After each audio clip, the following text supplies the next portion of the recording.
Today we were looking, particularly the new ground we broke was to look at sentences that had transitive verbs, where there was a verb and a transitive subject and a transitive object. I won't put that on the board right now because I'll come back to it in just a little bit. But I want to move on with just a little more material and then come back and do a bit of review before I move into new material. But I want to point out that in English, that there is a rule of English grammar which we call number agreement, the number agreement rule. So that, for example, if we have a sentence with a singular subject, well, the rule in English says the verb must agree in number with its subject.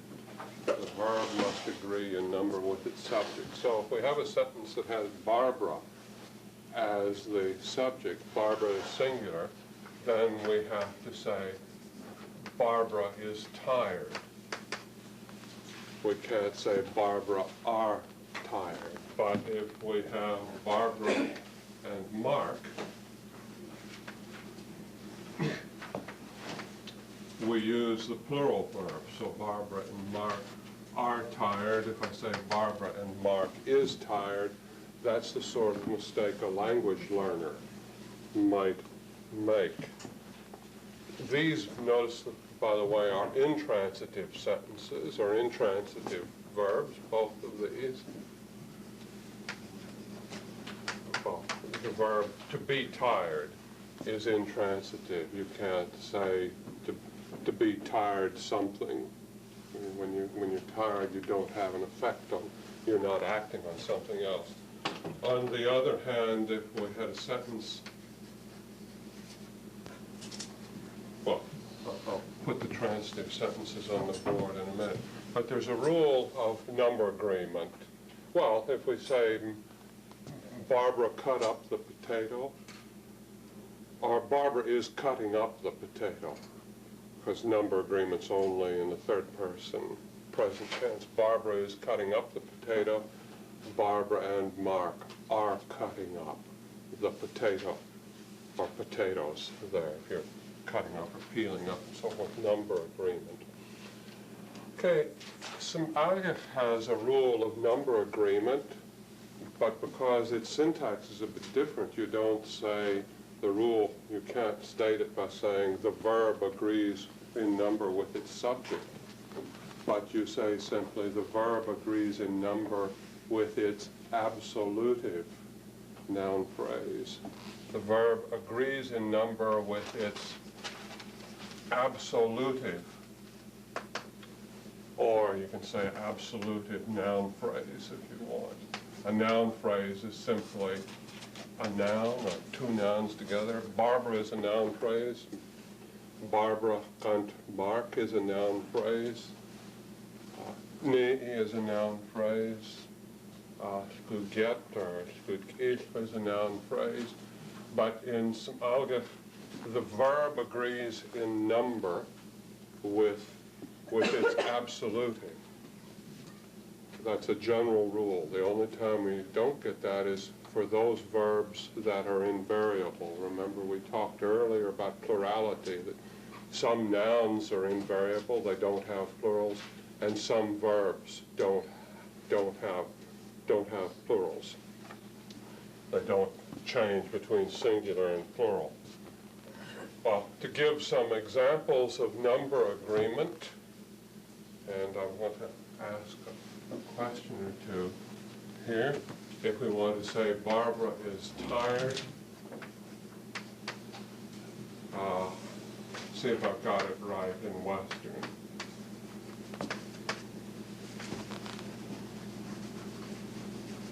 Barbara is tired, would it be Schleppig?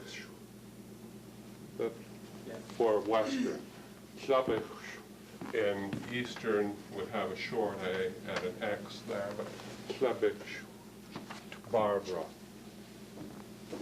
But if our plural, if we have a plural absolutive. Notice that this is an intransitive verb, so that the absolutive is the subject of the intransitive verb. You know, whoever it is tells us whoever it is as tart.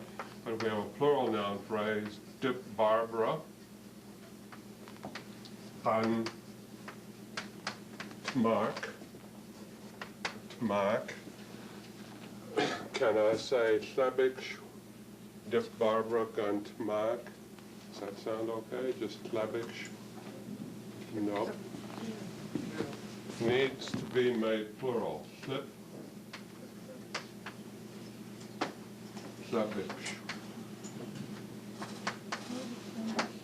Slip, slebish. And slebish is one of those verbs that forms its plural by C1, that's C1, V1, C2, reduplication. In other words, the sl here gets repeated here. The B, because it's before a consonant, becomes P. So slabich, you get slip slabich, slabich. In the Eastern, you get clip slabich. Slabich, if you leave the P out, slabich has a different sort of meaning. It might, I think you can use it in another circumstance, but not here. But number agreement then. Let's see how this works if we have a transitive sentence. Mary cut up the potato. We know that kots is the verb to cut. Mary is the subject, and potato, skusit, notice skusit. Remember, I was telling you in writing these forms, write them, say them slowly. So skusit for potato. Can we say simply kots, Mary, skusit? Now, if we need to do some things, if you remember, we need to put the I in to make it transitive, so the TS then will change to a J. And kodzis Mary, or what? Kodzis Mary. Kodzis Mary skusit. We still need to put something in?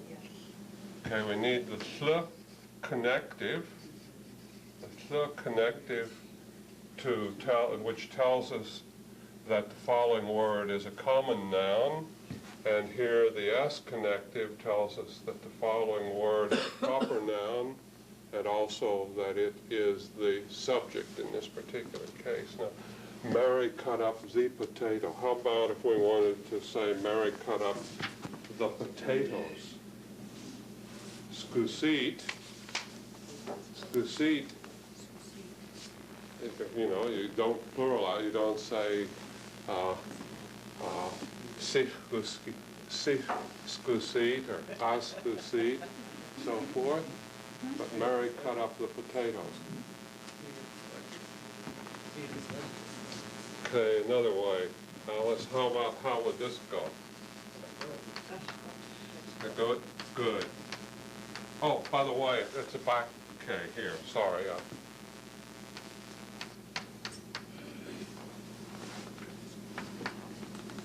And then just ditto. As kodzis Mary skusit. As kodzis Mary skusit. Mary cut up the potatoes. Notice skusit is invariable. It doesn't change in its number. But if you remember back to what I was telling you earlier about grammatical categories, number is an important category. Sometimes it's not marked. There's nothing skusit. We can't look at it and tell if it's one potato or more than one potato. But we can tell in this case that it's more than one potato because it triggers number agreement.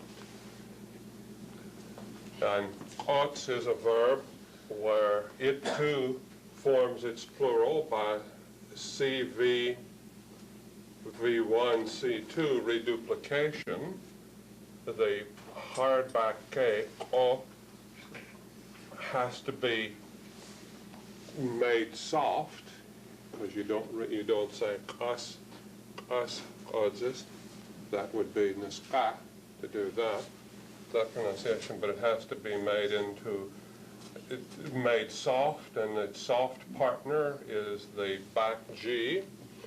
The J right here, when it occurs as the C2 of a reduplicating prefix, it needs to be made into a fricative, which will be S. In other words, we wouldn't say odzis, but gas odzis. The rules are really quite regular. I'm not going to try to state them there. But what's important here, as you see, is that we have number agreement, that the verb agrees in number with its absolutive. If it's an intransitive verb, then the absolutive is the intransitive subject. If it's a transitive verb, then the absolutive is the transitive object, the thing that gets affected. This is where the language is really different than English. You don't have subjects and objects of quite the same kind as in English, but you have ergatives and absolutive phrases that behave a bit different. Later, well, tomorrow or Thursday, I'll show even more how you have to use, you can't take the English notion in subject and object over, you have to use notions that are true to your own language. Let me put up a sentence now and see if the same thing, well, see if the same thing works. To bite something is to, in this case, let me go ahead and just put the whole sentence there. I'll write dog as US, but if you're writing, if you write it as OS, no worries. The dog bit the cat. Hatsdich us duski. Is that all right? Hatsdich us duski. Or just dus. You know what it is. Is that one cat or more than one cat? One cat.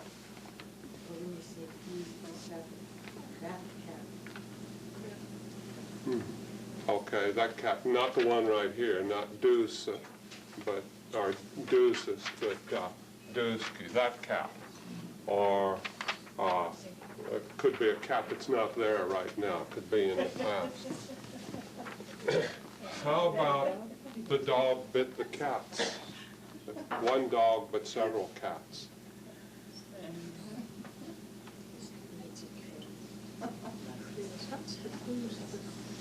Okay. Can we have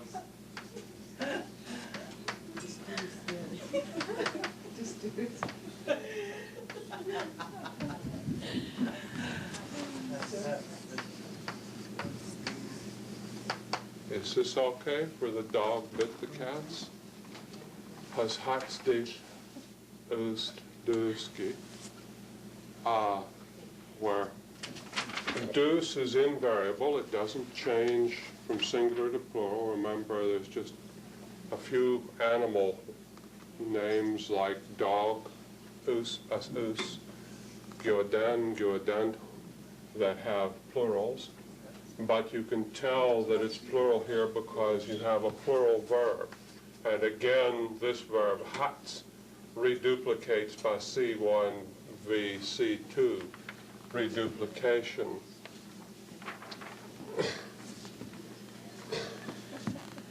Okay, now let me ask you about this sentence right here.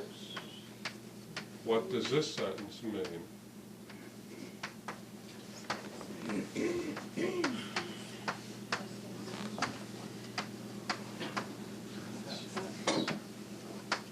I'm trying to get at something a little bit differently now.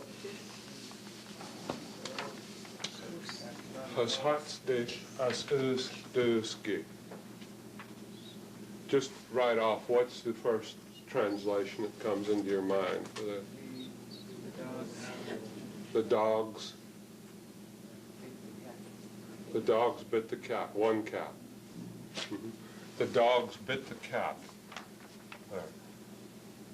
And so in this case, the us is plural, and we have a plural verb, but the deuce is just one cat. Just one cat. This, what I want to say, is not an example of number agreement, but where the verb has a slightly different meaning than it has right here, at least in English when you translate it. Maybe underlined. But what this means is that, you know, with dogs you have more than one biting action. It means to perform, you know, one dog bites, another dog bites, and third dog, and so forth there. This indicates not that there's, well, in this case, the verb agrees in number with the absolutive. In this case, what the plural verb is telling you is that there's more than one event of biting. Actually, if you stop and think about it, these are really the same. I mean, if you have one dog giving plural bites to a cat, this is marking plural bites. In this case, you have several dogs, each giving one bite to one cat, but it's plural bites. Could this sentence also be the dog bit the cats? Several dogs, several cats? The dogs bit the cats?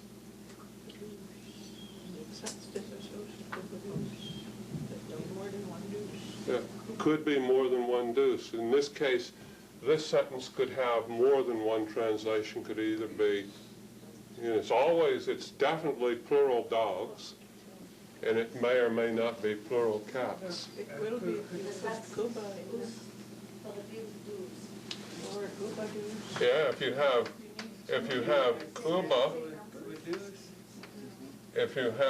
Cuba, or Bagadil,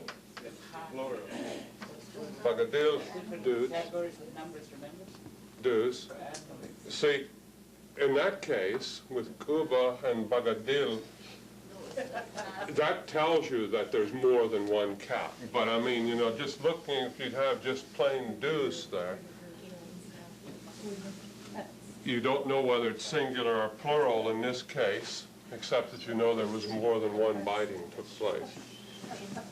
Okay, well, I just wanted to, illustrate the plural agreement to you then, and to show you how that sometimes you get what looks like plural agreement, which really is telling you that the action takes place more than once. In fact, that may, at a deeper level, may be what plural agreement is. To sort of sum up what we've been doing, I'll put this pattern back on the board and talk about it. Just briefly, Phyllis.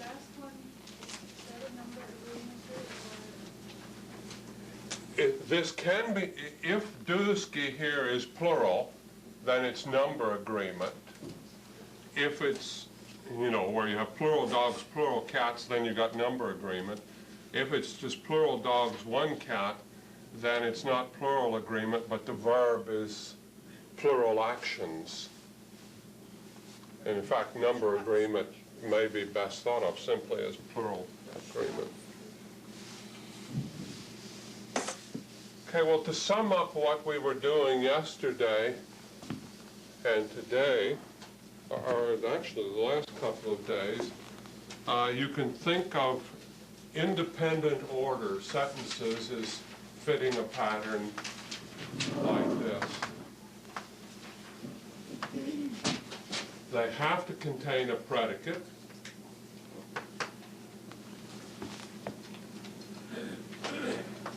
And I'll leave out the oblique. they may have a transitive subject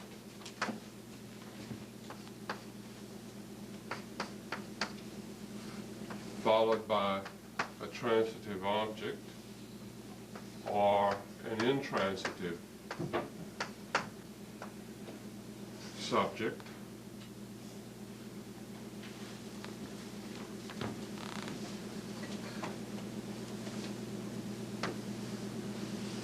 Don't worry too much about these formalisms, but we have parentheses here, and then these are called curly braces. Curly braces, and then, you know, the sentence can have other things following it there. But an independent order, you know, a simple Gitksan sentence that doesn't have any other sentences inside of it, must have a predicate, and the predicate will occur at the beginning of the sentence. You know, a predicate which can be, you know, a weather word like wis or madam or messiah, in which case you don't have to have anything else, just the predicate. Okay, what this complicated stuff in here means is the parentheses tell you that you can have a predicate plus something else. The parentheses indicate that something occurs optionally. Something occurs as an option. And the curly braces tell you that you choose one or the other. Choose one or another of whatever occurs in the curly braces. This is what we won't be doing. I don't think we do this anymore, not to any extent. The use of things like parentheses and curly braces is part of what's called formalism in linguistics. So it's just ways of writing patterns, of representing patterns. But what we're looking at here is, you see, the pattern of simple sentences. They either consist of a predicate plus nothing else, and only certain predicates can occur like that, or it can consist of a predicate plus an intransitive subject, or can consist of a predicate plus a transitive subject followed by a transitive object. Followed by a transitive object. And essentially yesterday what we were looking at are those sentences that consist of a predicate followed by a transitive subject and a transitive object. And we were looking at how, you know, if the transitive subject is a common noun or a proper noun, you use, if it's a proper noun, you use the S connective. If it's a common noun, you use the th connective. If the transitive object is a proper noun, then it will have T before it if it's singular, or dip if it's plural. If it's a common noun, then there will be a th connective on the transitive subject noun just before it.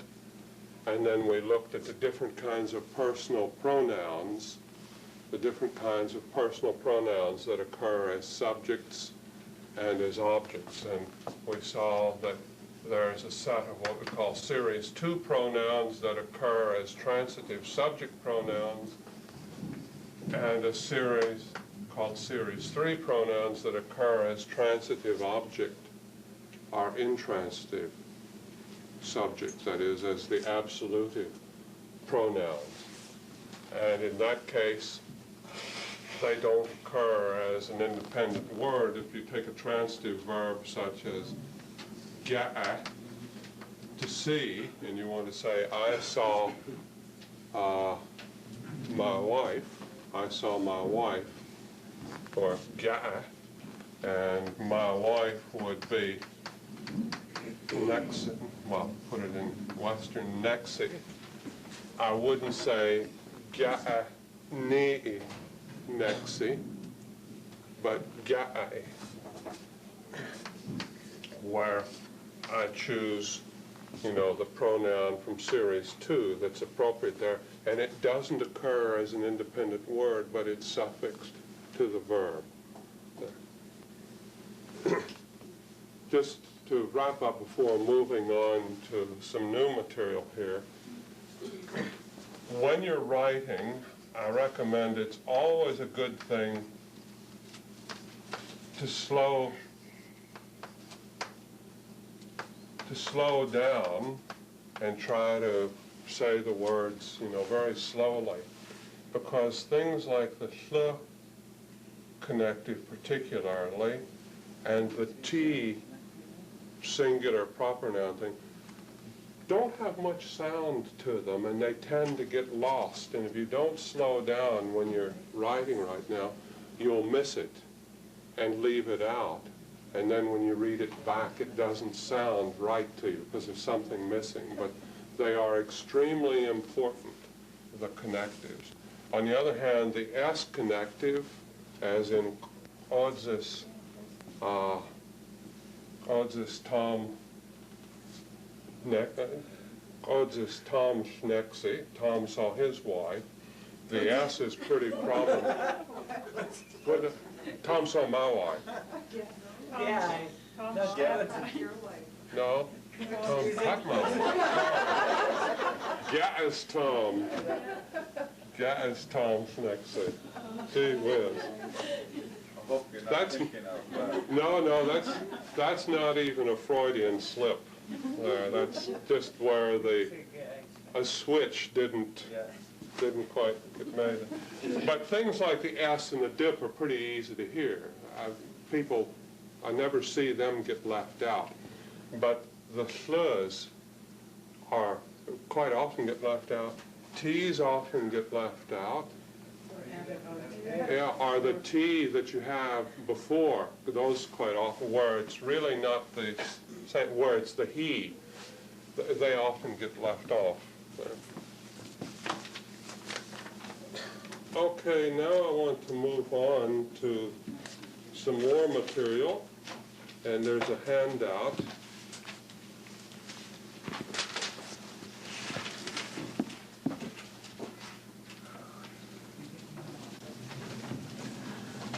And if I can explain this next batch of material in a way that you follow me, or that it begins to come clear to you, I will be very, very glad. I want to move on to a new kind of sentence and a new kind of clause, a new kind of sentence and a new kind of clause. And I'll try to explain what a clause is by example. We've been looking at independent sentences, and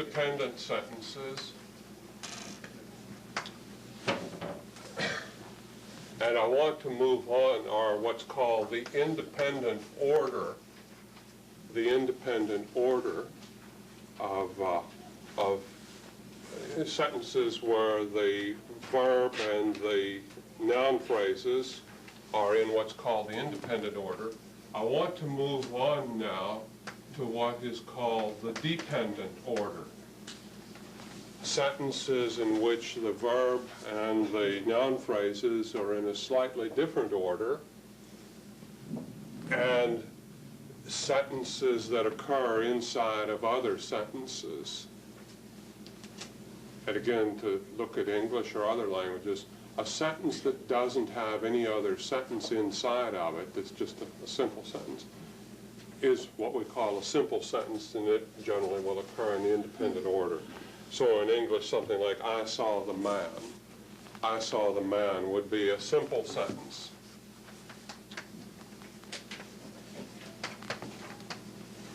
And it consists of a subject, a verb, and a transitive object. It has a transitive subject, a verb, and a transitive object.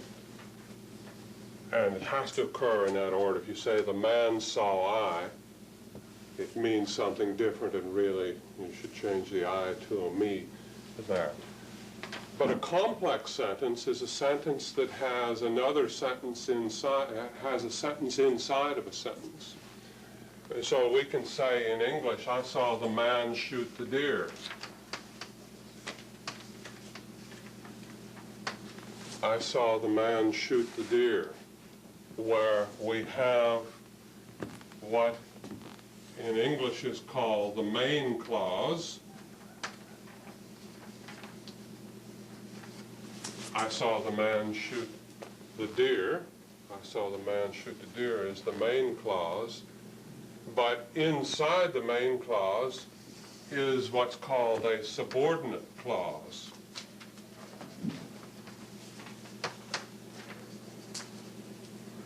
The man shoot the deer. The man shoot the deer, which has a subject, a verb, and an object. Has a transitive subject. In this case, the man is the transitive subject. It's the man who did the shooting. It's the deer. The deer is the transitive object. The deer got shot, and you have a verb right here.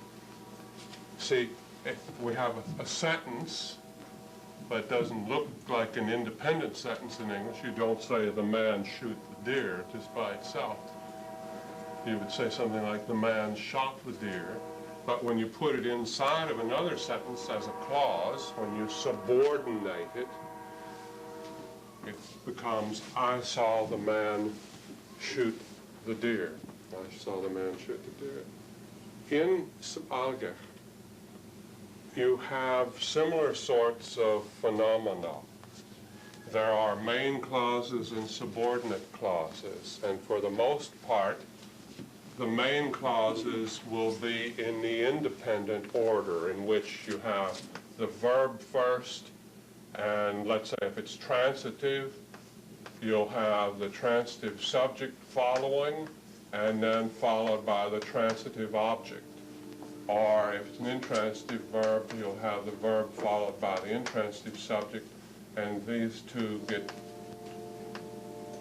treated in the same way as the absolutive, and this is the ergative. On the other hand, in Algech, if you have a subordinate clause where you put a sentence inside of another sentence, it has to be put into the dependent order. Dependent order. Now, we've had Series 2 and Series 3 pronouns. It's in the dependent order that we'll see there is another series of pronouns called Series 1, which by and large occur in front of the verb. So instead of verb, subject, object in the independent order, you get an order which looks SVO, subject, verb, object, like English. Let's take two sentences in some Algech, look at them as simple sentences, and then let's put one inside the other. How about I saw the man? I saw the man. Would you accept get, which could be I saw people, but in this case, we'll say I saw the man. Get.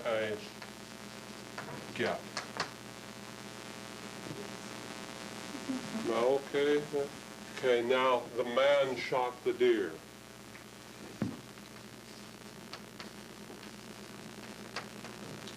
Gooish, excuse me.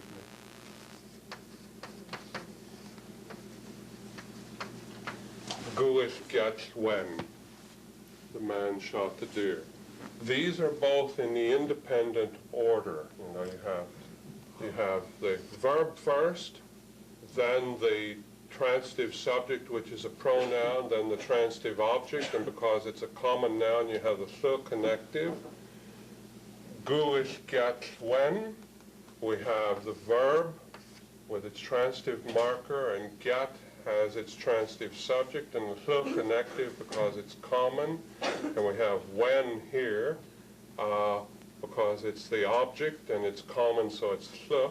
If we change these around and had gooish when get the deer shot the man, it not only sounds funny, but if you could, well, such a deer would be marvelous.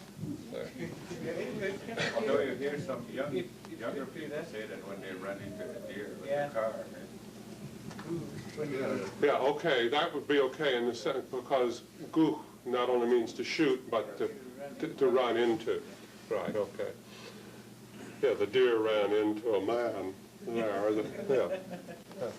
Okay, but let's see, can we do this?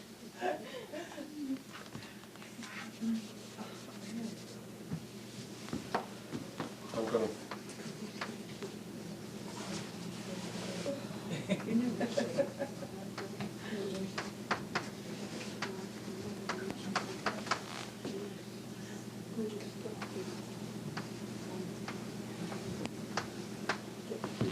By itself, Gitxsan Gitxsan is okay, but can we take that sentence and make a subordinate clause out of it and stick it inside of, can we say Gitxsan Gitxsan, or maybe leave that out and say Gitxsan Gitxsan? No, there's something wrong with it.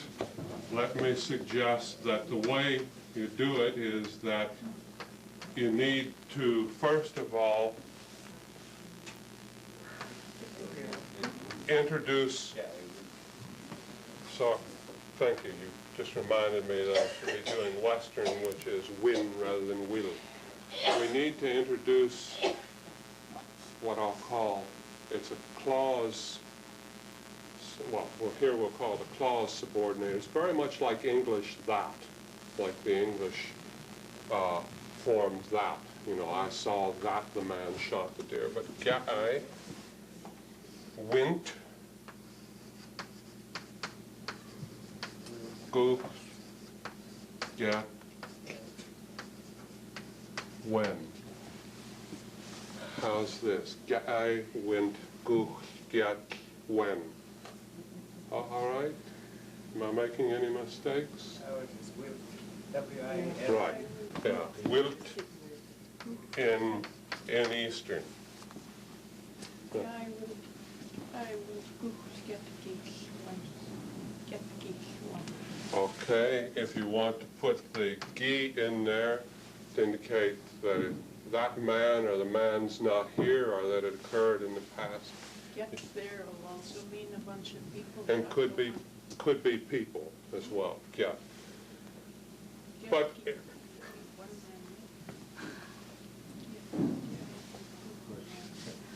what I'm getting at here is, you see, to put a sentence inside of another sentence, we need, first of all, we need to shift from the dependent order, Gitxsan Gitxsan, to the dependent order where you see the T right here is the transitive subject pronoun. It's literally, it's the third singular. It means something like he. We have Gitx and get right here. Well, get can't move over to the right, so it too, it remains, it's the transitive subject. And when remains here as the transitive object. It's the transitive object. But this is an example of a dependent order sentence, where it's essentially, in fact, this is sort of like subject, verb, subject, object. I saw that he shot the man, the deer. I saw that the man, he shot a deer. So, you know, if you try to translate directly into English, it doesn't sound right, but we know in the language that it has to be like this. We can't just take an independent order sentence and put it inside of another sentence. What I want to move to talk to you about now is how you form, what's the pattern for the dependent order.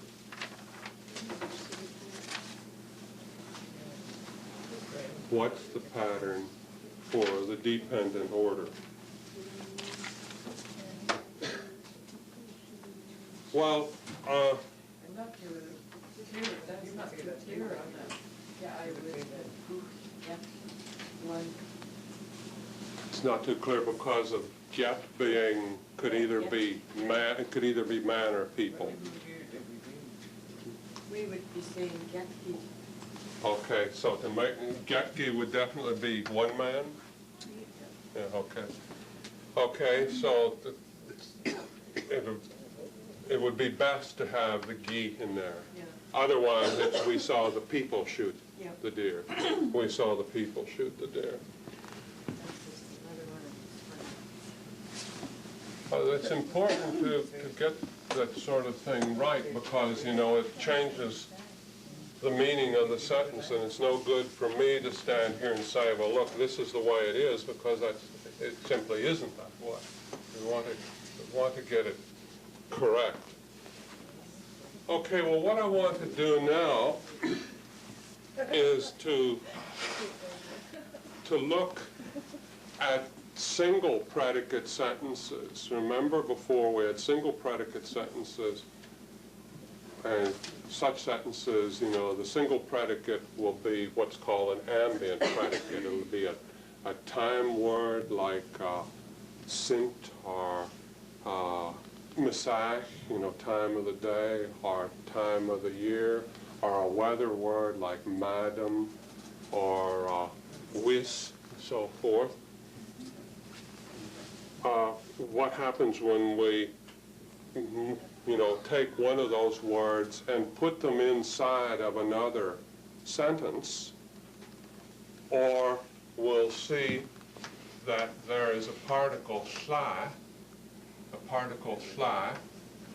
which its technical meaning is inceptive. It means that something is underway, has started, has gotten underway. So, want to show you essentially what happens with a single predicate sentence, and I'll run through a series of these with you, and it'll also explain a little bit about tenses, the way they're done. We start out with a simple sentence. We can say simply, madam, which means what? It's winter time, or snow's falling, it's snowing, something like that. We can use a verb, an intransitive verb, which is yuk, not the same yuk that occurs, you know, at Leetligget, but another verb, another word that means exactly the same thing.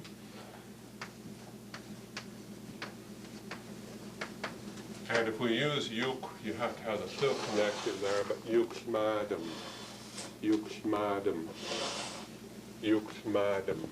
If you just say yukmadam, it's not correct. Yuksmadam. This is dependent order. Nothing is happening. You know, we don't have to put any pronouns or anything onto these single predicate words. Translation for that, snowing. You could say, madam, you, okay? It's snowing right now. A negative sentence, which is dependent order. The negative always with a negative, ne, or nedi, or negi. You have to go from independent order into dependent order. And again, with these single predicate sentences, don't have to do much, just nedi, madam. You can't say madam nedi, or di ne, madam. It has to occur in that particular order, nedi, madam, nedi, madam. It's not snowing. Oh, by the way, this yuk right here, the meaning of yuk, and if you want to put it into English, it's what's called the progressive. Whenever you see yuk in a sentence, or when it's by itself particularly, it's progressive. It means that something is in progress. Yuksmadam. In other words, snowing is in progress. Yuksmadam. Nedimadam. What about if I say Slamadam? Has it begun already? Yeah, Slamadam. It's snowing now. Or it's winter time now. It's winter time now. Notice you don't have to say it. There's no T. We wouldn't say Slamadam.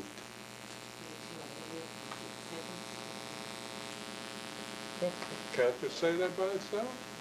Slamadam? I mean, you could put something after it, but do you have to?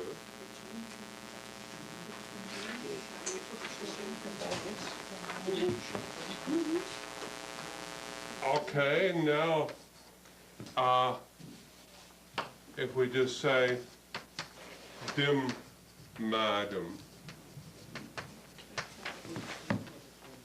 what'll that be? Just dim madam. I wouldn't just say Slamadam, I would say Slamadam. Okay. That's Okay. why I'm thinking it didn't sound right. Okay. That's just the way I think it. Okay, well, Slamadam June, translated as it's winter now, but if you want to be a little bit more precise, it'd be sort of like it's become winter, or, you know, winter's here now. You know, and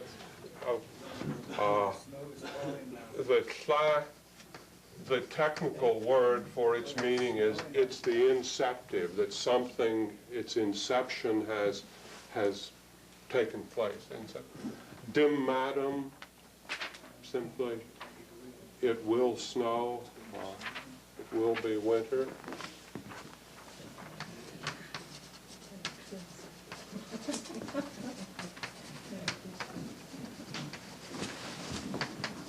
How about Gitksan madam?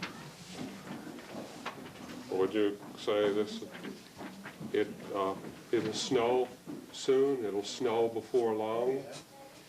It'll soon be winter time. Soon be winter time. And ask yourself, what's the difference between Gitksan madam and Sladim madam?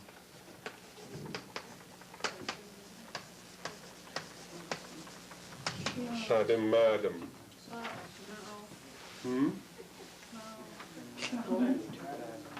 Sladim madam. It's going to snow soon, eh? Pretty similar to Gitksan madam, eh? Similar, but there is a bit of difference. And what about if we put them both together? With the dim. Gitksan madam. Snow anytime, eh? Yeah, I mean it's the air is pregnant with snow. You know, it can happen any time now. It can happen any time now.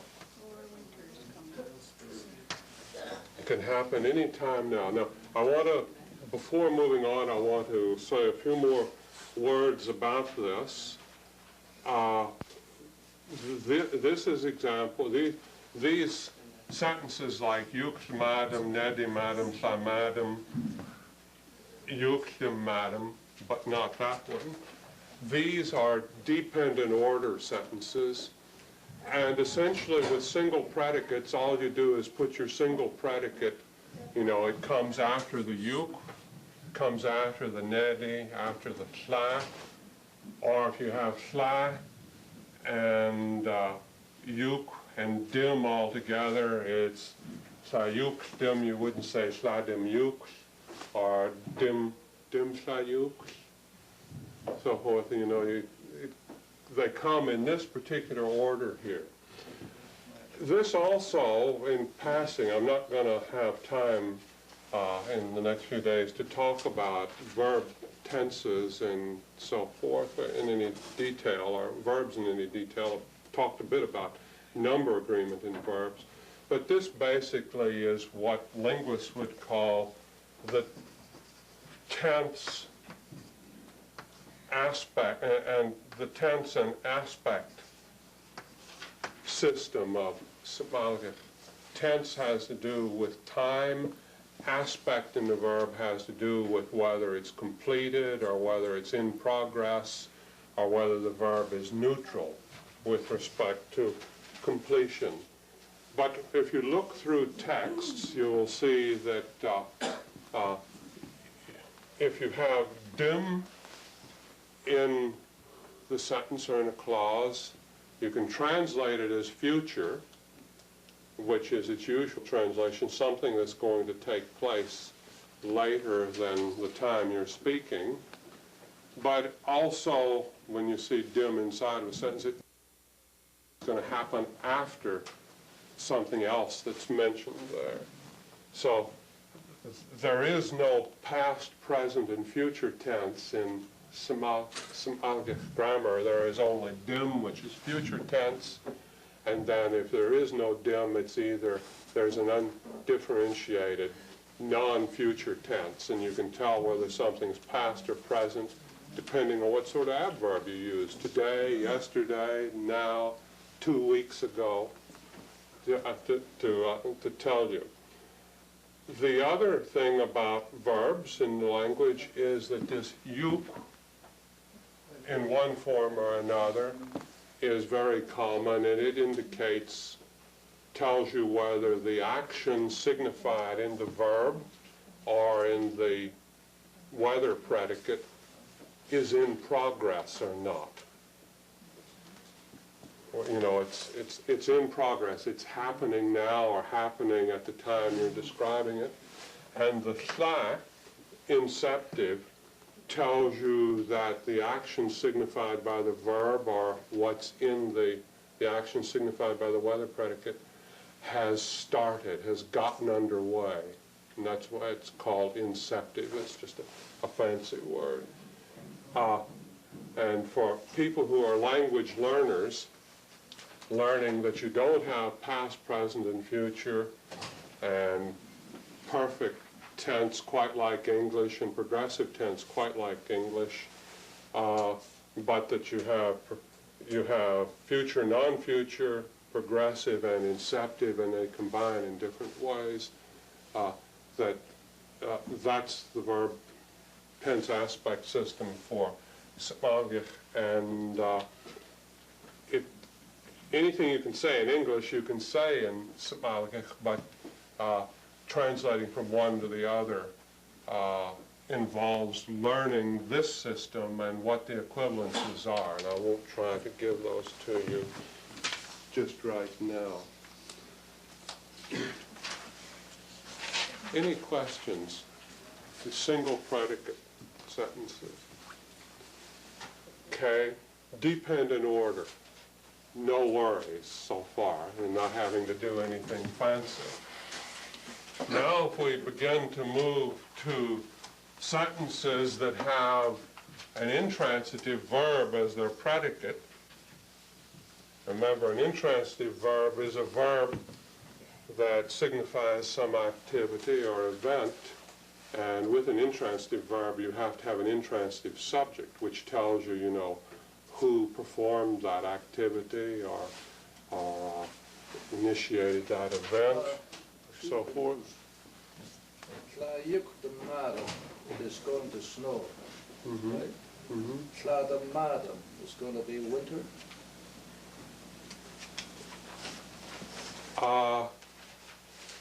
I shouldn't answer you because you're the one who knows the answer to that. It's almost the same. It's going to snow, but would you be saying it's going to be winter? Yeah. Not only ask yourself what's the difference between sladamadam and demadam. Well, action, it's going to snow. It could be either way. It could be either way. Yeah. It depends on how you put the sentence, what you're thinking of. If you're talking to somebody and it's getting cold, Yeah. then you would say, Yeah. means that winter. But if it's ready to snow, then the person will know or Shadamadam. Alice is, to what I hear Alice saying here is that word madam has two senses. It can be snow falling, Yeah, well, or it can be the name of the season when snow falls, namely what in English we call winter or winter time. There. But with my understanding, sadam madam would be, yeah, it's going to snow, but also pretty soon. Yeah, it's about, you know, winter's about to get underway, or snow's about to get underway. Okay, well now if we look at the case of predicates that are intransitive verbs, so we're looking at dependent order, intransitive sentences, dependent order, intransitive sentences.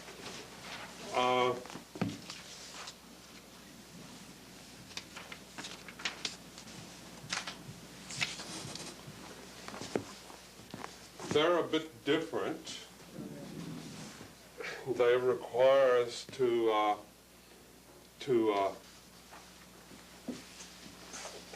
shift our pronouns. If we've been using Series 2 and Series 3 pronouns in the independent order, essentially we shift over and use Series 1 and 2. But take an independent sentence, I swam. In Western, would it be haddix or headix? Haddix.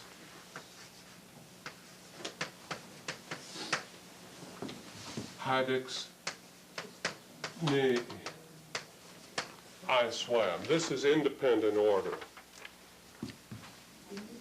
Okay. Is this a good sentence?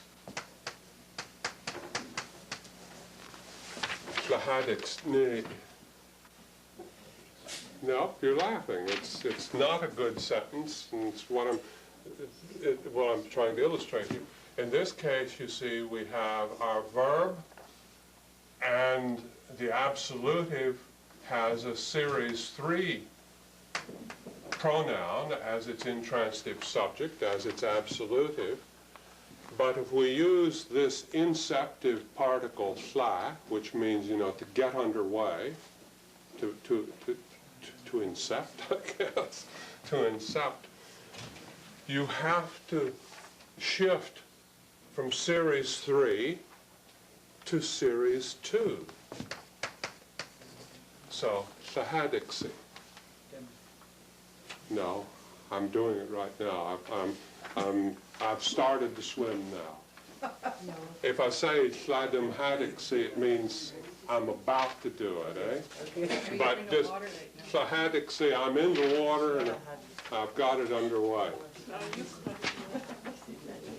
Don't make things too complicated.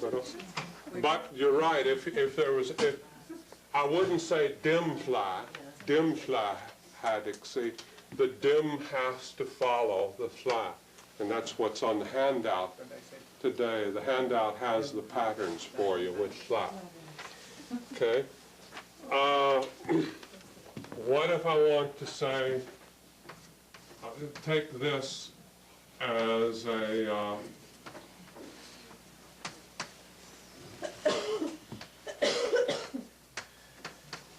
as an independent order sentence.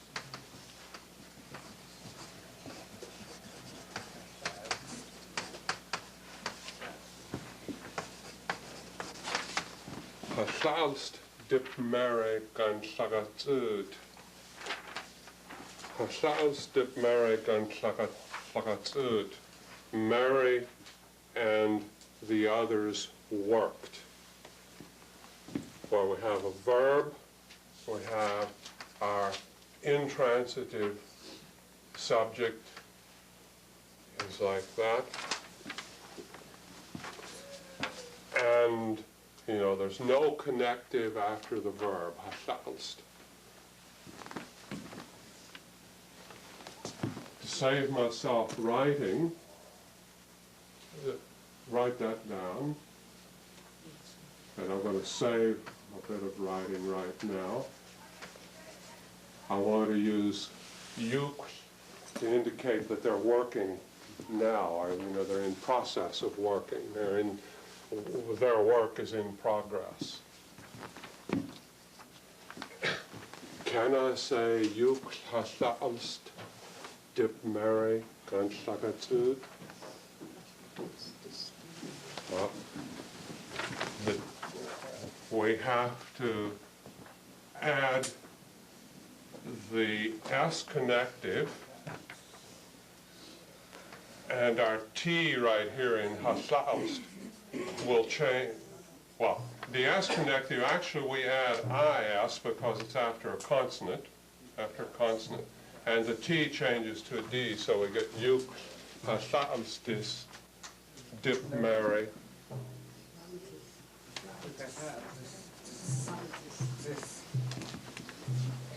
No dis? What? Oh, right. Sorry.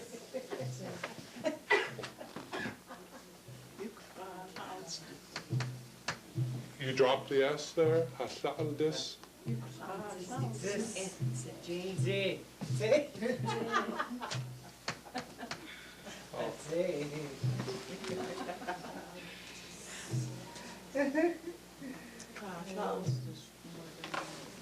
Okay, but what's important there is that we're using, we'll ignore what's happening at the end of the word there. Notice that we have the S connective, and actually it's IS there. Remember that in the independent order,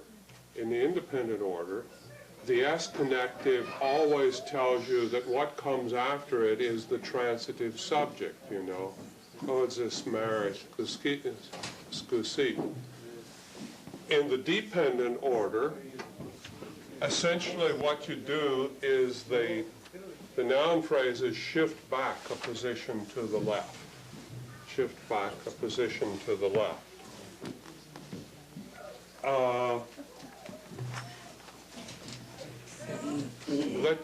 Maybe this will make it clear. If we take a sentence like Hadix, we'll say sku kid. Maybe this will make it a bit clearer what's going on. The child swam.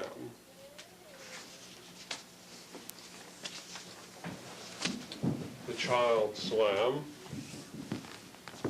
It's okay. So we have hadix as our verb. This is independent order now, where it's verb plus absolutive, verb plus intransitive subject. Can I say you?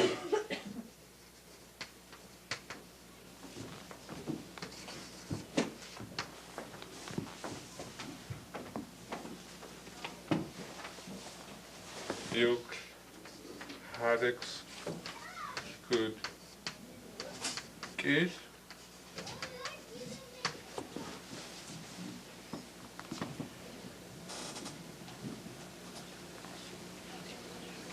Is that okay? Yeah, that's fine there. But let's look at what would happen if we had a pronoun.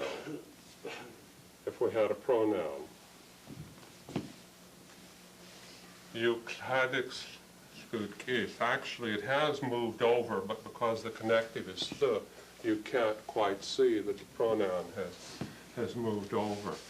To show you that it has is if you just say hadix nit,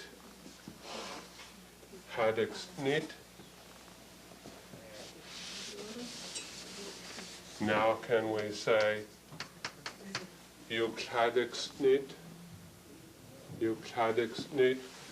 Can we use a series 3 pronoun there? No, we have to use a series 2. Juk hadixed.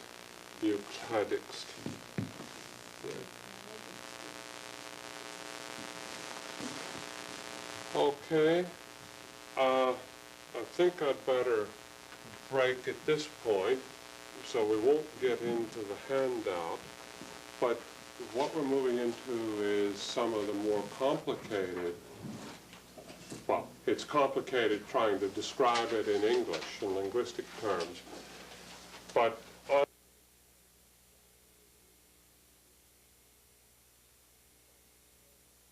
yesterday in the second period, I began to move to a consideration of the history of study of the Gitxsan language, and to a considerable extent I'm also talking about the history of the study of Gitxsan society and culture. And I recognized yesterday, if you think of the history of study of Gitxsan language, culture, and society as being a wide stream, there are at least four different currents that flow in that stream. And I talked about the unbroken indigenous tradition, that particularly the chiefs, but also the Ha'alite, had a great concern with language, and in fact to be a chief, to do the chief's work or chiefly duties properly, you have to know the language well and to know the meanings of names and words, places, ayuks, and so forth there. And it occurred to me afterward that really your identity as a distinct people in many ways, probably the most important institution here, the most important cultural institution that really makes Gitxsan people different from other people would be the feast, or the feasting system. And I think it would be very difficult to carry that on, to continue that into the future without the language. I know occasionally there are a few chiefs who don't speak, who have to have speakers, but really I think it would be very difficult to carry on a feast only in English. There would just be so much that wouldn't be there, that it just doesn't survive translation, or wouldn't. I also talked about the missionary tradition, Christian tradition. I'll say a few more words about that. I had yesterday the educational tradition as number 3, but I've reordered because I want to talk about the linguistic anthropological tradition before I talk about the educational tradition this morning. But yesterday we finished off, we were talking about the missionaries, and several of you shared your experiences at the residential schools with us.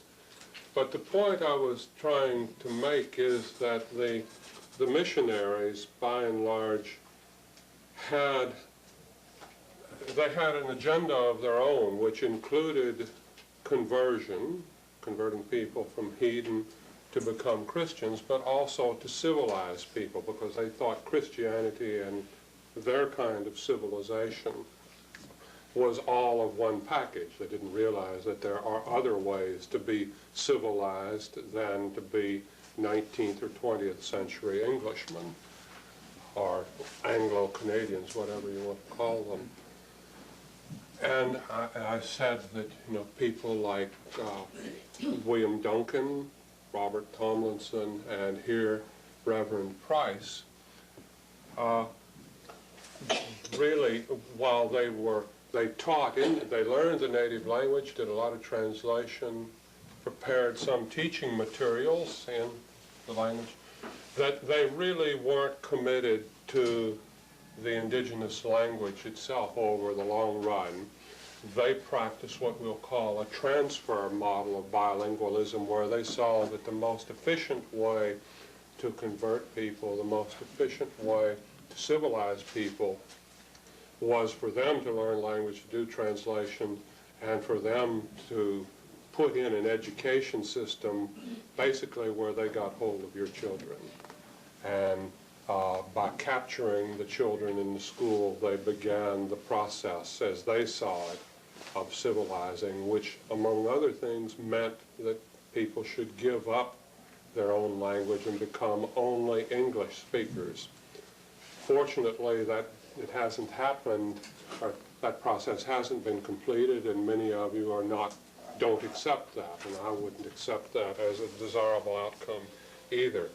But the point is that the missionaries did not believe in what we'd call cultural and linguistic pluralism, and they practice a transfer model of bilingualism rather than a maintenance model of bilingualism. And I would say that all of us in here are committed to maintenance models of bilingualism. You haven't been coming along to listen to me in order to learn how to get children to switch to English more rapidly. We've been coming together and talking with each other so we can stop that process and have children grow up speaking both languages very well, to become bilingual. But to end, and in a bit of support for what I'm saying, that they didn't believe in linguistic and cultural pluralism, that they practiced a transfer model, I want to read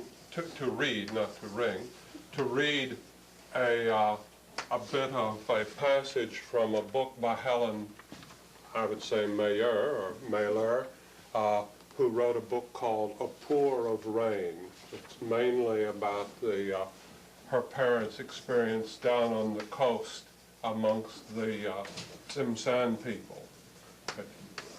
You used to be able to get it in the bookstores, the bookstore in Smithers or in Terrace. But Helen Mayer wrote, she wrote this book in 1980.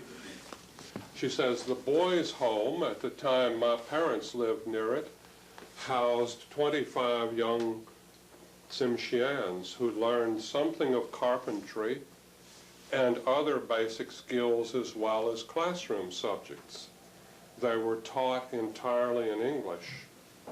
Now that the native languages have been all but lost, there is bitter criticism of this system. Now listen to her justification. And yet, without the immersion method, how could Indian children who arrived without a word of English have learned enough in a few years in the boys' home to supply the white man's knowledge that the villagers so earnestly sought?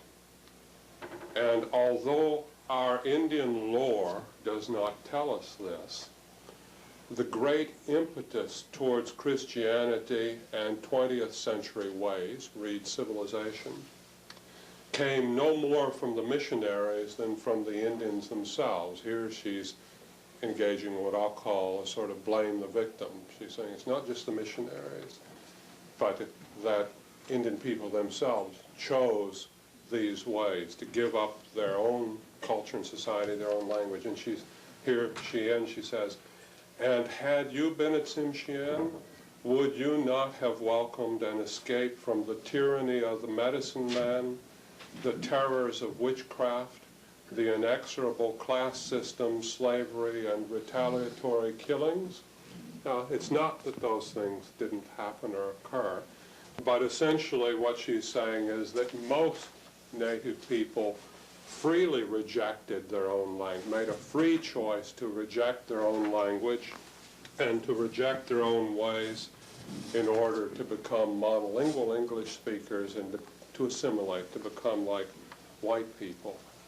My own remarks or my own feelings about what she said there are quite critical. On the first hand, she simply assumes that if you speak more than one language, you can't speak either one of them fully and really well, that you have only enough brain power to speak one language, so that they had to go to English if they were going to do it well. That's not true. The other thing is that she simply ignores all the government policy and the mission policy that put pressure on people to make those choices. The sorts of pressures that did lead some parents to say, look, I remember I had a hard time at school because I didn't speak English, so I'm not going to speak English, speak to my children just English so that it'll be easier for them. I wanted this morning just to briefly go over that and to make you aware of, it's not just what I'm saying when I'm critical of the missionary efforts, but if you read their writings closely, I believe you can see the evidence for my view, and that they say the same thing. That they saw Christianity and civilization as part of the same package. It could have been otherwise, and many people, Christianity is not inexorably linked to white man's civilization or to being a 19th century Englishman. Christianity in many places in the world has become indigenized. That is, it's taken over and fitted into the traditional culture and society, and I believe that's happened here. That I know some of you young people are very critical of Christianity, that they want to reject it because they see it as just coming from the white man. But I know that many of you, particularly older people, are deeply Christian, and you have no trouble at all combining your Christianity with your own ways. As some of my old Aboriginal friends in Australia say, they say before the white man came and brought the Bible, we had our own Old Testament, our stories of the dream time, our Adawach. They told us what the law was, what was right, that, God had visited us before that. So I want to put that view to you, that it's possible to be Gitksan and Christian, that you don't have to take the view of complete rejection because of what happened in the past. I'd like to move on now to talk about the linguistic anthropological tradition of studying the language.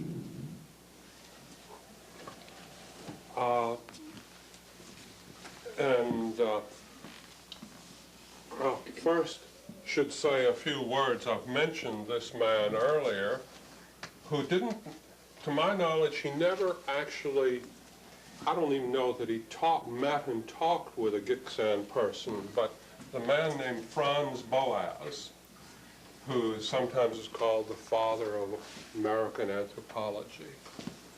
He had a very long life, born in 1858 and died in 1942, so he was very old when he died. But he came out here to British Columbia first in the mid-1880s, and Gitxsan was one of the first languages that he began to study.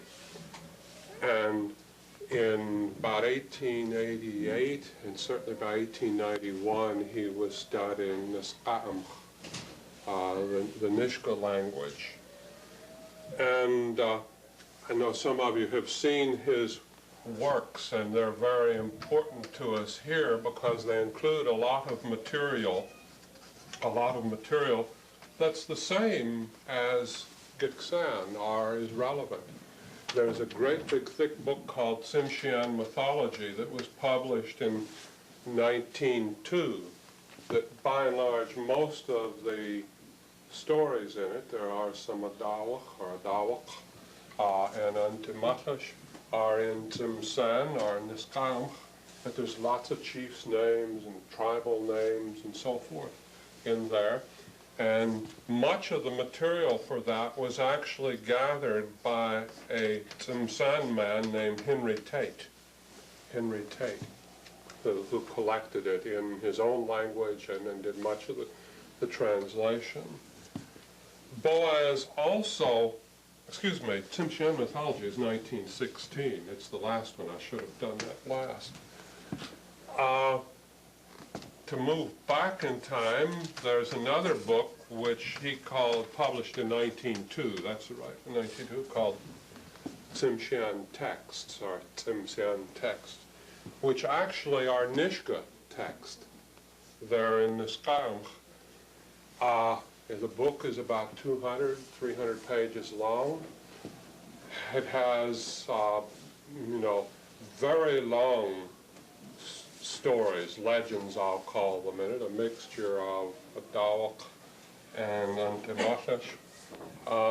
And it's all in Nishka language and with good English translations. And they're worth reading if you can, most of you would be able to understand it because the language is close. And then in 1911, Boas was the editor of a series called The Handbook of American Indian Languages, and in volume 1 of the Handbook of American Indian Languages, often abbreviated this way, HBAIL, Handbook of American Indian Languages, volume 1, he published a grammar that he called simply Gitxsan, and it's really, the main part of it is Niska, Niskaram, but it has Gitxsan in it too. That's the one you have, Neil, called Gitxsan grammar, something like that. That was published in 1911. These Boas materials are very, very good. The spelling system that he used was one that he worked out himself. It's pretty phonetic. There are a few problems with it, but by and large, a person who knows the language can read it easily. I don't find it hard to work with. And he really learned the Gitxsan language and Niska languages very, very well. And when I started my work, I started reading Boas, and I'll tell you more about that later. So in many ways, it's Boas who was the person who started the academic study of Gitxsan and Niska languages, culture, and society. And for some reason, he never got up here. I've often thought he must have met some Gitxsan people down at the Canaries, around Rupert or on the Lower Nass. But in his correspondence stuff I've seen, there's never any mention of that. When did you say he died? He died in 1942. 42. He was very old. What, he was 42, 58. He was up in his 80s when he died.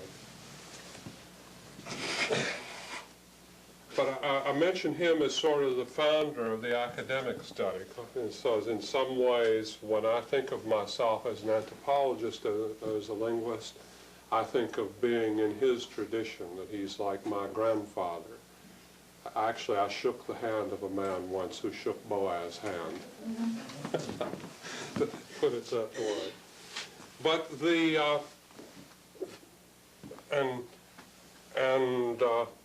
Boas had, as probably his most famous student, was a man named Edward Sapir, who for about 15 or so years was head of the anthropology, what I'll call the anthropology section of the National Museum in Ottawa. And Richard, of course, will recognize Sapir's name. He is very well known as an anthropologist and as a linguist. And in many ways, Sapir, although he was an American, Sapir played a major role in getting Canadian anthropology and Canadian native studies underway when he was at the National Museum. He never came here and never worked on Gitxsan, but Sapir himself worked with several Niska chiefs when they went to Ottawa to talk about the land question. So Timothy Derrick worked with him and other important, other high Niska chiefs. But the first anthropologist with a bit of linguistic training who concentrated his work on Gitxsan, although he did other work, was Marius Barbeau. Marius Barbeau. And I'm sure you've all heard about him, you've read various of his books.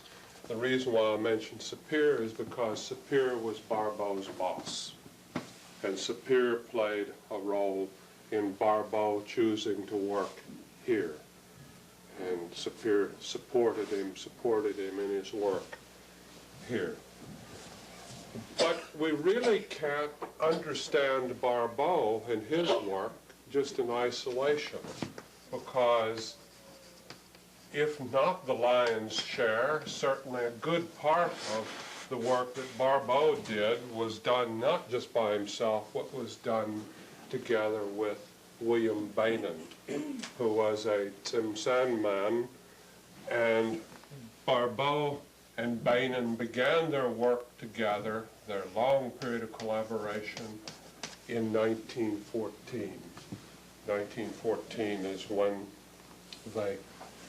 Barbeau first came out here, and they started to work together, and it continued up through and after the Second World War. And there are lots of field notebooks back in Ottawa. Quite often, Bainan did field work on his own. He sent the notebooks to Barbeau, and Barbeau then paid him for it. Bainan, some of you may be related to him, but he actually is not the first of his family to write. He grew up, his first language was English, but if I remember correctly, as a teenager and young man, he then learned Gitxsan and learned it very well. And usually when he was up here, he talked Gitxsan. He could understand Gitxsan, but nobody's ever told me that he could speak it or could speak it well. But as I say, actually, he's the second person in his family to read and write his language and to be interested in things. Some of you may have heard of his mother's brother, whose name in English was Arthur Wellington, or he's called Arthur Wellington Claw. If you remember the story of William Duncan, one of the first man that Duncan converted was a man named, he's called Claw in English, I don't know how the name's pronounced in Gitxsan. And when Le Guerre threatened to kill Duncan, Claw stood in front of Duncan with a gun and said, you know, you won't kill him. He protected Duncan. And then later he, Claw moved to Matlacattla, but he became, in the late 1850s, early 1860s, he became a trader on his own, and he kept a long diary from about 1858, 1859 until he died around the turn of the century in English, but it has some language in it. And he was the first person, to my knowledge, to write in English about Gitxsan. He's the first person to write in English about the time he came to trade up at the, what we now call Gitxsan, where the Bulkley and the Skeena come together.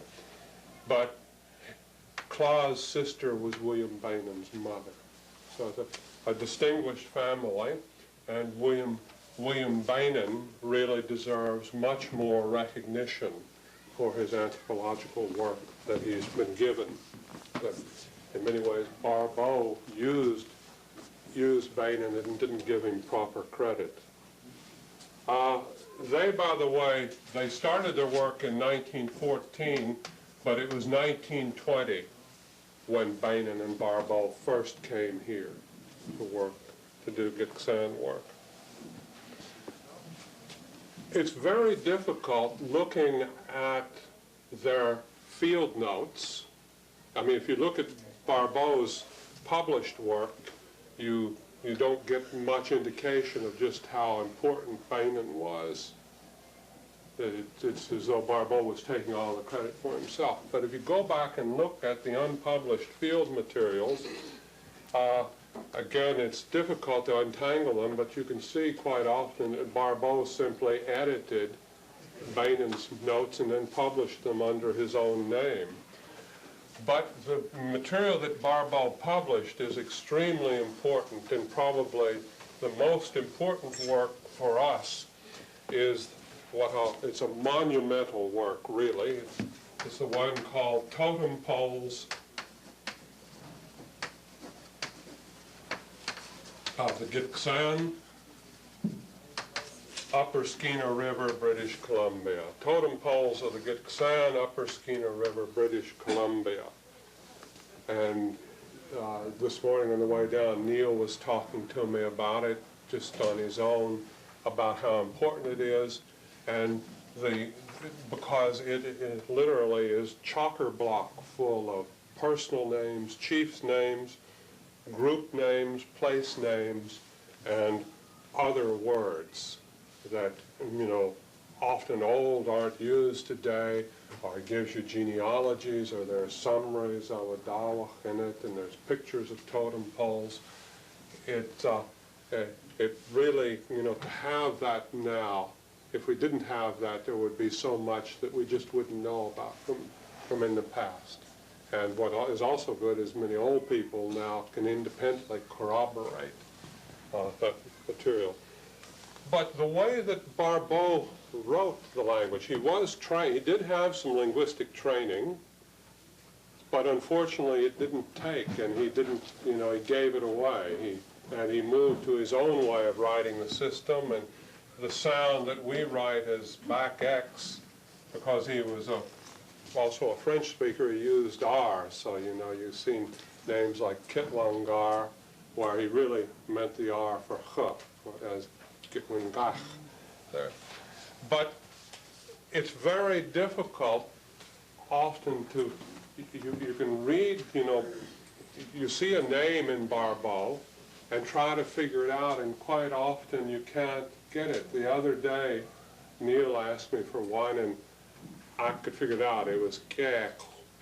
But if I hadn't known that was a name and so forth, if I had just had, the way he wrote it, I forget how I spelled it, I would have never gotten it there. So that to use the names in Barbeau, you either have to know the language, as many of you do, and know the history, or for a person like myself, I have to check it with somebody who is knowledgeable.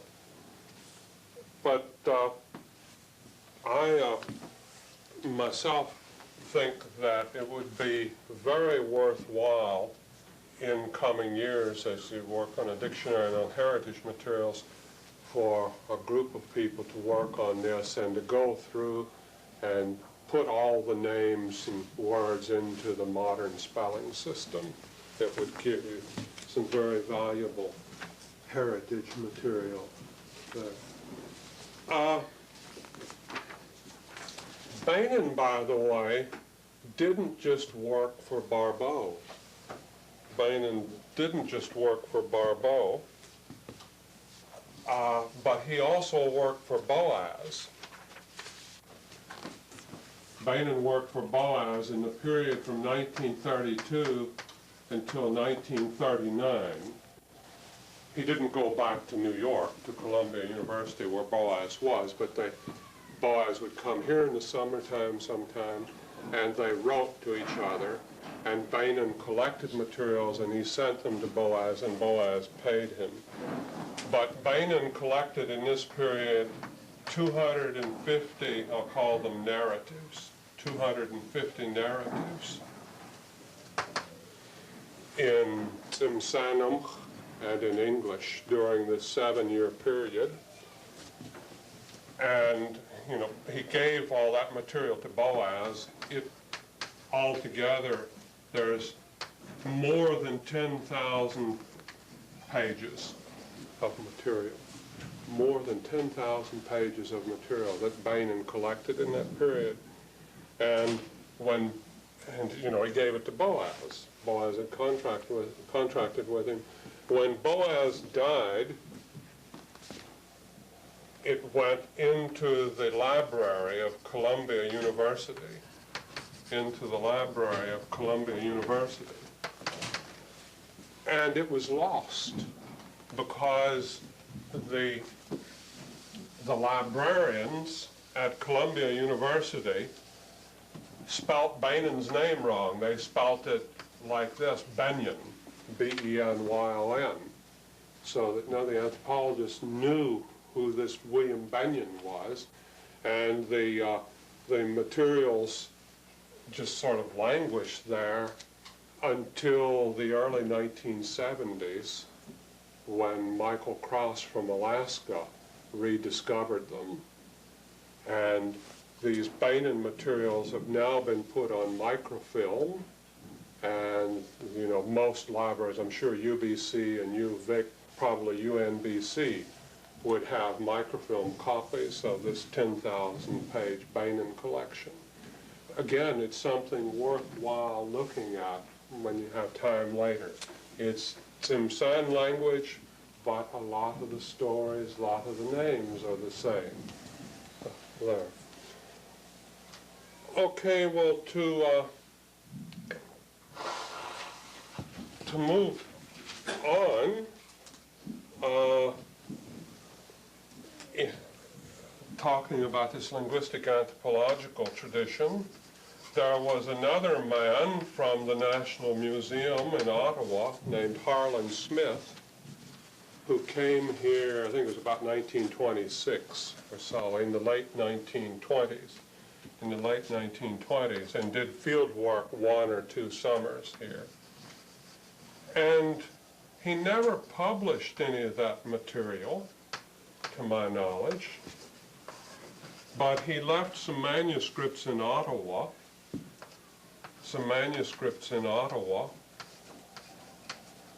and recently they've been rediscovered.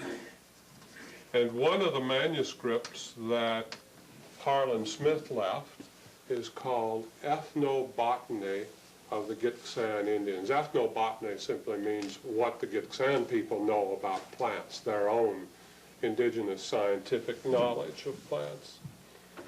And that's been found again in recent years. And right now there is a young man who is a PhD student in botany at University of British Columbia named Brian Compton, who is editing that to be published. And he's provided copies to Gwess of the Harlan Smith manuscript. I've looked through it. Do you remember some of the men he worked with, Neil? You mean up in here? Yeah. Yeah, well, he worked, Luke Fowler and Bob Robinson, that is Steve Robinson's father. They're up around here in 1920. We've got that book now, Barbara got it up to Brian Compton. And he's got it. Hey? But it's this, it's called Ethnobotany of the Gitxsan. Gitxsan botanical terms. Yeah. And all the schools, we gave one to the school, one to Gigsby Ops. Yeah. I've looked through it. It's not complete. It doesn't have all the plant names, but what it does have, there's a lot of information about uses for medicine and so forth that it's, it's good, valuable heritage material, and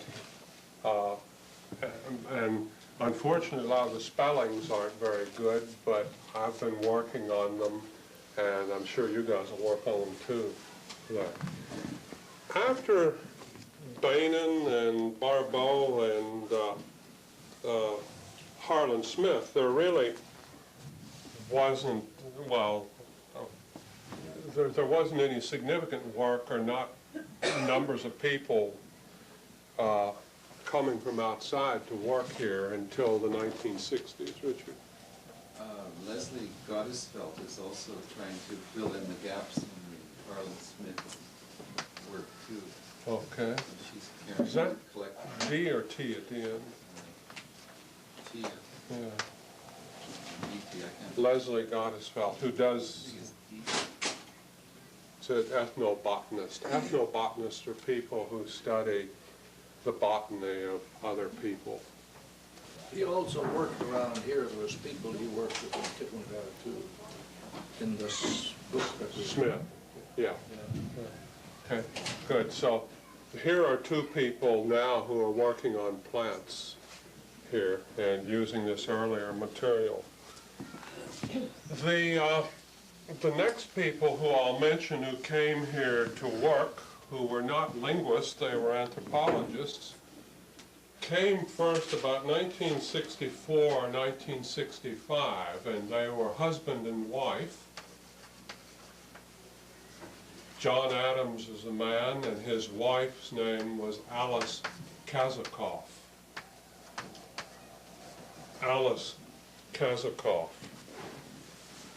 And they were here for off and on over, I think it was late 64, good part of 65, and into early 66. When I arrived in May 66, they were in the hospital because they'd gotten hepatitis, and they had to leave after that. They were anthropologists, not linguists, but they did a fair bit of anthropological work, and Chris Harris worked very closely with them, and one of the things that Chris Harris did with John Adams was to prepare a whole series of maps that, of territories, of what chiefs, where their territories were, and so forth. They published various papers, but some of you may have seen John Adams' book, which is called the Gitxsan Potlatch, where he talks about Liget and Yuk and just calls it Potlatch, the Gitksan Potlatch, a little paperback book. Their materials, the field notes, have a lot of information in them from the old people. I think the Tribal Council has copies, at least, of a good part of it. Like, I think they turned over all their genealogical materials, and then Heather Harris used that for the case. I don't know about the maps, whether they were turned over. But if you see any language forms in their works, they're never spelt right. They weren't linguists. They didn't hear the language particularly well. They didn't learn the language. They were anthropologists, as I say, who came about 1964. Could have been 65, but I'm pretty sure it's 64. Then in 1965, there was a linguist named Alfred Braithwaite, or Al Braithwaite, who was doing a master's degree at the University of Washington down in Seattle, and he and his wife settled at the store and post office at Skeena Crossing, up near where the railway underpass there. And when they came, they were associated with the Wycliffe Bible translators. That Braithwaite was not only interested in studying the language to get his master's degree in linguistics, but they came in order to translate the Bible and to do religious work at Gitxsan. Al Braithwaite never finished his degree, didn't complete his language work, but in 1974, they, using a, what do you call it, a mimeograph, the old kind of reproduction machine, they produced a little pamphlet which they called Gitxsan Reader. It's called simply Gitxsan Reader, for use on the Nass and Skeena Rivers, British Columbia, Canada. It's a little booklet about 12 or 20 pages long. Susan Marsden gave me a copy of it, and I would assume that there are other copies around the place. But this Gitxsan Reader that they published in 1974, they obviously meant it for use on the Nass as well as over here. It included a section, a new way of writing the language, and there was a short number of texts, and there was a small word list in it. But their writing system didn't gain wide acceptance in Gitxsan, and some of you people remember them and what sort of people they were. But for example, the alphabet that they used characters like, instead of writing K with an underline, they used this symbol right here. Instead of writing glottal stop like this, they used the % sign. Instead of writing the hard N like this, they used the ampersand. And instead of writing HL as we do, they use the dollar sign. And, you know, this little Gitxsan reader has, you know, you can read it, but they used, you know, these symbols right here instead of these letters. What they forgot about is, you know, when you read cartoons, when somebody curses, how do you represent it? Well, you use those symbols, and as people have told me, you know, they took our language and presented it like it was cussing, like it was swearing. They didn't really mean that. They were just stupid, to be blunt about it, to have chosen to, you know, to use symbols like that rather than, you know, something that is more apparent.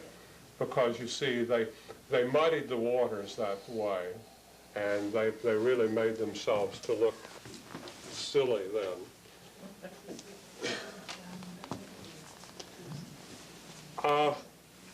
Actually, slightly before the Adams and Kazakov and Alan Pat Braithwaite, Wilson Duff had done a bit of work here. I want to go back and mention him. Wilson Duff, who, again, is not a linguist, but was an anthropologist.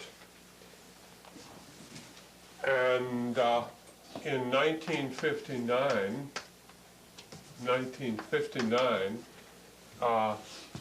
Duff was the editor of a book called something like Histories, Territories, and Laws of the Kitwan Kul. Histories, Territories, and Laws of the Kitwan Kul. It's a little short volume. It's very, very rich. It's a really good book, and again, like Barbeau and Bainen's work and Boaz's work, it's a gold mine of information, but it has lots of chiefs' names and place names, and Duff didn't write these down, but they were written down by Mrs. Cox, Constance Cox, who was the daughter of Thomas Hankin, who was the first white man to settle in Hazleton, what, about 1866, I think.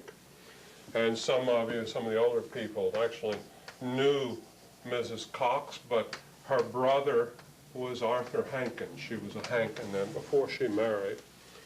And Mrs. Cox spoke the language very well. And her brother Arthur Hankin, again, was a very good speaker. I met him several times when I was here, and he would never mix a word of English in. When he talked Somali, he talked it and nothing else. I thought he was native. Yeah. Well, Neil's brother Percy was telling us the other day he'd often stump people. He'd talk to them, and he'd use old words, and he'd have to explain to them because he was using, you know, such an older, good form of the language. There. So there's that material. What's the name of the It's called Histories, Territories, and Laws of the Kitwan Kul, and I believe there's a copy over in the Interior Bookshop. Yeah, at in Smithers, Smidas, over in Smidas. What about Arthur Wellington's book? Arthur Wellington Call. It's not a book, Alice. It was his diary, and the originals are in London. It's a series of little notebooks. Oh.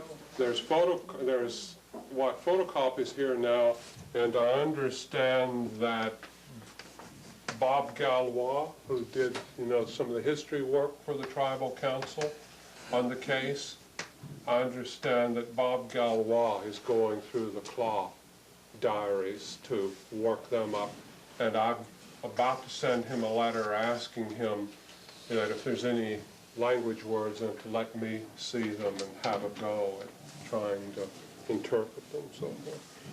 The Duff materials, by the way, in the Duff book, when I first came in 1966 and again in 67, I went with Johnson Williams, took me over to Kitwan Kul, and I worked with Fred and Rufus Good, who were both extremely knowledgeable chiefs. And so all of that material I retranscribed, I put it into the new alphabet. I've got all of that then. Then the next person to talk about actually is me. And I won't, I'll tell you about my work now. When did you start? Okay, let me give you a bit of background. I grew up in Louisville, Kentucky, and I went into the American Air Force when I was like 18 to get away from the university. And when I went into the American Air Force, they gave me a series of tests, and they found that I had language learning abilities. And so I went into the Air Force to get away from the university, and within a few months they had me back in the university studying Russian.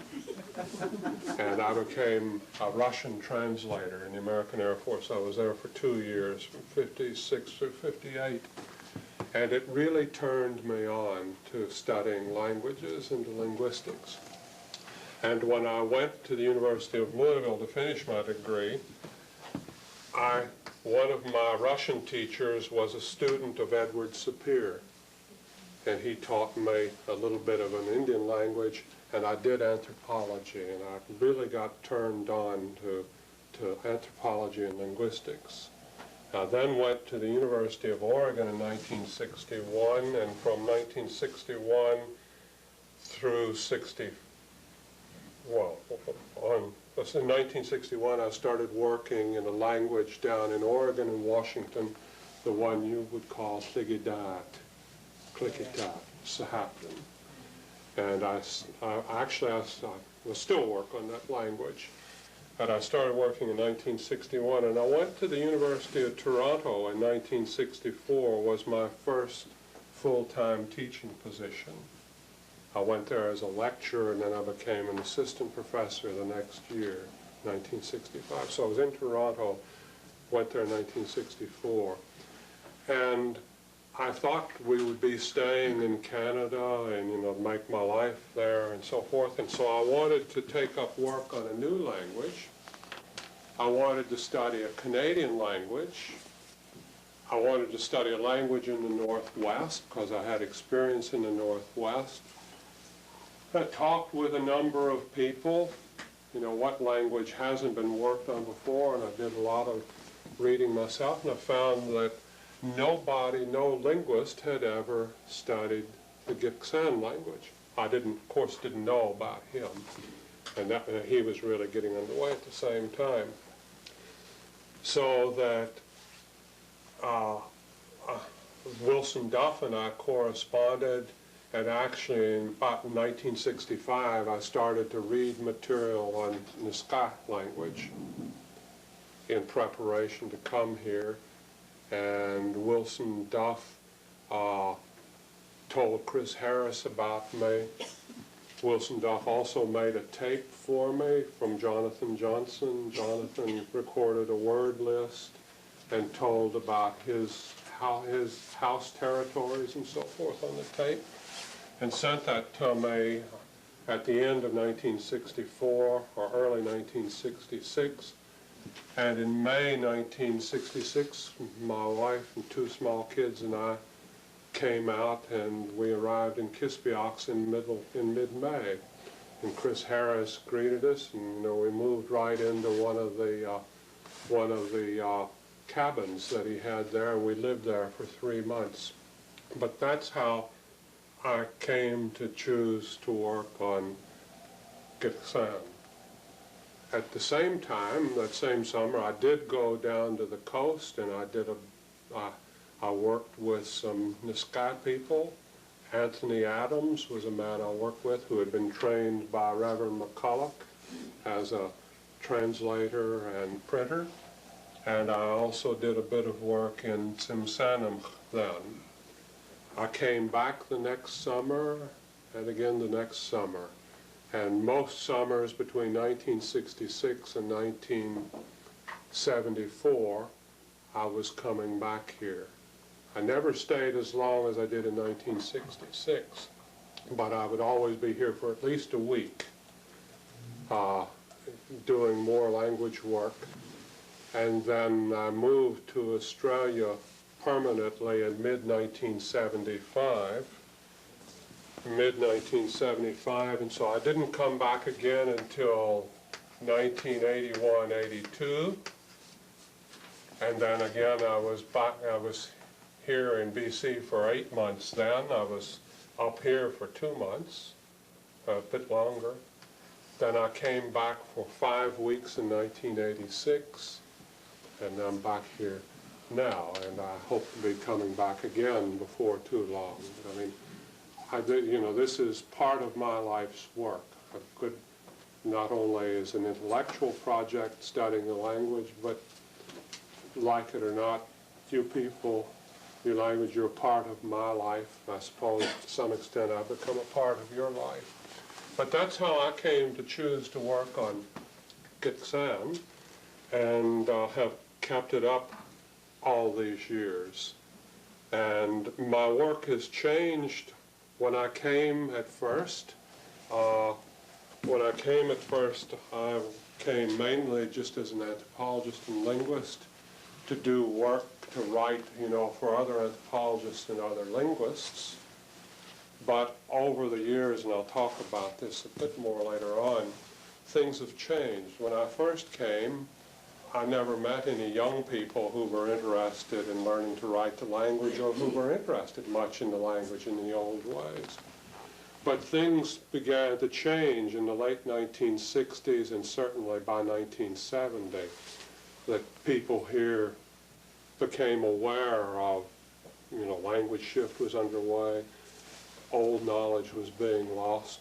And so my work then changed to, rather than just being an academic, a university linguist and anthropologist, I had to start doing community-orientated work. And I'll talk a bit more about that in just a few minutes.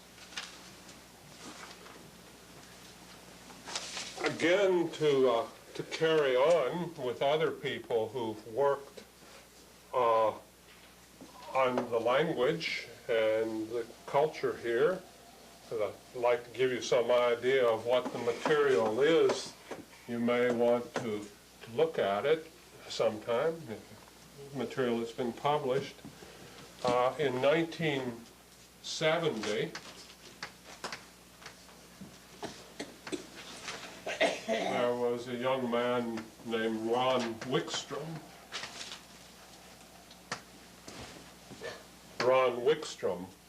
who was doing a master's degree at the University of Victoria. And he began field work on Gitxsan in the Hazelton area, and it was mainly Sarah Marshall who helped him. Wickstrom worked with Sarah Marshall. He too, Wickstrom, previously had been with the Wycliffe Bible translators, but he didn't, his work here really wasn't orientated towards doing Bible translation. It was to get a degree. And he wrote a master's thesis in 1974 in linguistics at the University of Victoria. And it's on the sound system of Gitxsan, the sound system of Gitxsan. To give you a bit of evaluation of it, it's not very good, because he didn't work long enough and get into the language very deeply. Yeah. Going through all the names of linguists and anthropologists, they all had a reason to learn the language. Was there anybody that was really concerned about the Gitxsan people? Besides yourself? Well, that's a hard question there. You put me in a difficult position there, because it's not, if I talk about other people, one thing I may be wrong, but it may sound self-serving. Well, it seems to me that they did this because they're either missionaries or they're, linguists or anthropologists. Yeah. They did that because of that. They want to get their masters or whatever. Yeah. But is there somebody that said, well, we have to do something about this language. We have to, give it back to the people. And No. I'll talk a bit about how I moved in that direction a bit later on. But no, they were either interested in translation or in, it's like, instead of coming and cutting your trees and taking them off, they come and gather your words or your customs. And I have to say, when I began my work, I started out like that, but for various reasons, as a result of personal relationships and so forth, things changed. Excuse me. What does that WBT mean? Wycliffe Bible Translators. I put it on the board before. Yeah. And Wickstrom, he wrote, got his master's and then just gave away the work and then never came back, didn't carry on. During the 1970s, there was another anthropologist who came here and worked over a number of years, Marie-Françoise Guédon, who was with the National Museum of Man then, and she did a lot of anthropological work. During the course of her work, she wrote down a lot of place names, a lot of vocabulary items, and Marie-Françoise was several times accompanied and helped by another young woman, Rosalind Wally, who had a degree, a bachelor's degree in linguistics from the University of Ottawa. And then Rosalind herself in 1979 worked with George MacDonald